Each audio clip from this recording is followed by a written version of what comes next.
យន្តហោះចម្បាំង MiG-21 ផលិតដោយអតីតសហភាពសូវៀតរបស់កងទ័ពអាកាសកម្ពុជា កងទ័ពអាកាសកម្ពុជា សម័យសាធារណរដ្ឋប្រជាមានិត ឆ្នាំ1979 ឆ្នាំ1989 និងសម័យរដ្ឋកម្ពុជា ឆ្នាំ1990 ដល់ឆ្នាំ1992 មានយន្តហោះចម្បាំង MiG-21 នេះសរុប20គ្រឿង ដែលជាជំនួយយោធាពីអតីតសហភាពសូវៀត និងបណ្ដាប្រទេសសង្គមនិយមជាមិត្តពីទសវត្សរ៍ឆ្នាំ80 ហើយយន្តហោះចម្បាំងទាំងនេះនឹងបន្តប្រើប្រាស់ដោយកងទ័ពអាកាសកម្ពុជារហូតដល់ចុងទសវត្សរ៍ទី90 យន្តហោះចម្បាំង MiG-21 មានលក្ខណៈទូទៅអ្វីខ្លះតោះទៅតាមដានទស្សនាវីដេអូនេះទាំងអស់គ្នាហើយទាំងអស់នេះគឺជាលក្ខណៈទូទៅរបស់យន្តហោះចម្បាំង MiG-21 ទី1 យន្តហោះចម្បាំង MiG-21 អាចផ្ទុកអាកាសយានិកចំនួន1នាក់ ចំពោះប្រវែងយន្តហោះនេះមានប្រវែង 14.7 ម៉ែត្រ និងទទឹងចុងស្លាបមានប្រវែង 7.1 ម៉ែត្រ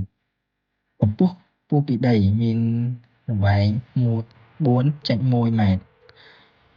ទីធ្លាសម្រាប់ចតយន្តហោះនេះត្រូវការប្រវែង 23 ម៉ែត្រការ៉េ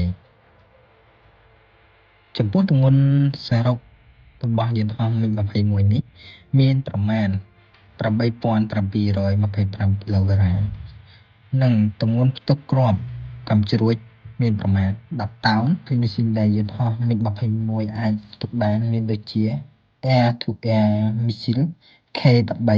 K-5, R-60, R-73, R-77, R-27, Air-to-Surface Missile K-8 16 Grow, K-8 25, K-8 31 និងប្រភេទគ្រាប់បែក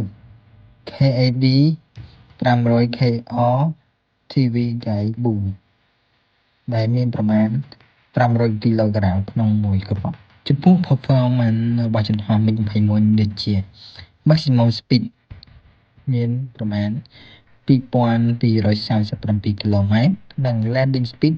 មានប្រមាណ 250 គីឡូម៉ែត្រក្នុង1ម៉ោង range របស់យន្តហោះនេះមានស្មើនឹង660 គីឡូម៉ែត្រ ហើយទាំងអស់នេះគឺជាលក្ខណៈទូទៅមួយចំនួនរបស់យន្តហោះចម្បាំង MiG-21 សូមអរគុណសម្រាប់ការតាមដានទស្សនាវីដេអូរបស់ខ្ញុំតាំងពីដើមរហូតដល់ចប់សូមកុំភ្លេចចុច like និង subscribe channel របស់ខ្ញុំដើម្បីជាការលើកទឹកចិត្តដល់ការអប់រំវីដេអូរបស់ខ្ញុំសូមអរគុណ